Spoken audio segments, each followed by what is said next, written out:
আপনারা যদি ROR বা জমির পর্চাটা অনলাইন থেকে বের করতে চান তাহলে কিভাবে বের করবেন, আপনারা আপনাদের মোবাইল থেকেও বের করতে পারবেন।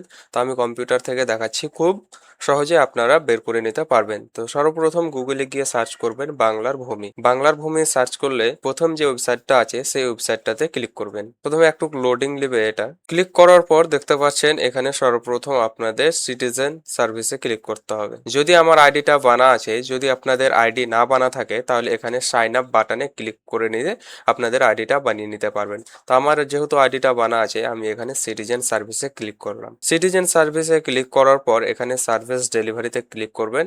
এই যে ROR রিকোয়েস্ট, এইখানটাতে ক্লিক করবেন। ROR রিকোয়েস্টে ক্লিক করার পর আমি আমার আইডিটা লগ ইন করে নিচ্ছি।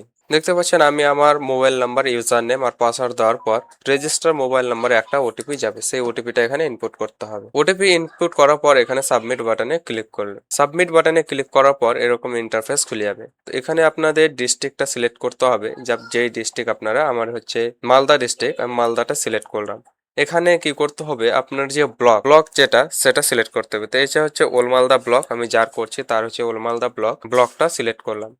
ব্লকটা সিলেক্ট করার পর এখানে মৌজাটা সিলেক্ট করতে হবে। তো আমি আপনার যে পর্চাতে ফার্স্ট নেম আছে সেই ফার্স্ট নেমটা আপনি এখানে ইনপুট করবেন, ফার্স্ট নেম অ্যান্ড এখানে লাস্ট নেম ইনপুট করবেন, আর এখানে গার্জিয়ান নেম সিলেক্ট করতে হবে। তো দেখতে পাচ্ছেন মৌজা সিলেক্ট করার পর এখানে ফার্স্ট নেম, বাবার ফার্স্ট নেম, যার আপনি অ্যাপ্লাই করবেন তার ফার্স্ট নেম দিবেন। ফার্স্ট নেম দেওয়ার পর এখানে লাস্ট নেম বসাবেন।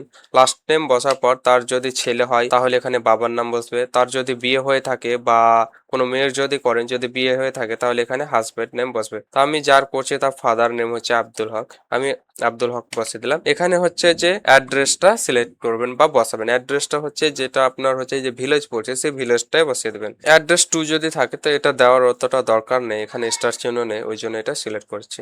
এখানে হচ্ছে ক্যাপচারটা যেটা আছে সেটা আপনি ইনপুট করতে হবে। খতিয়ান নাম্বারটা দিতে ভুলে গেছি। খতিয়ান নাম্বারটা হচ্ছে যেটা আপনার খতিয়ান নাম্বার, সেই খতিয়ান নাম্বারটা আপনি ইনপুট করবেন। ইনপুট করার পর সবকিছু দেখে নেবেন ঠিক আছে কিনা, দিয়ে আপনি এখানে সাবমিট বাটনে ক্লিক করবেন। সাবমিট বাটনে ক্লিক করার পর সঙ্গে সঙ্গে দেখতে পাচ্ছেন যে এখানে একটা রেফারেন্স নাম্বার জেনারেট হয়ে গেছে। পরবর্তীকালে যখন এটা অ্যাকসেপ্ট হবে তখন এই রেফারেন্স নাম্বারটা আপনি স্ক্রিনশট করে রেখে দিতে পারেন বা মোবাইলে ফটো তুলে রেখে দিতে পারেন।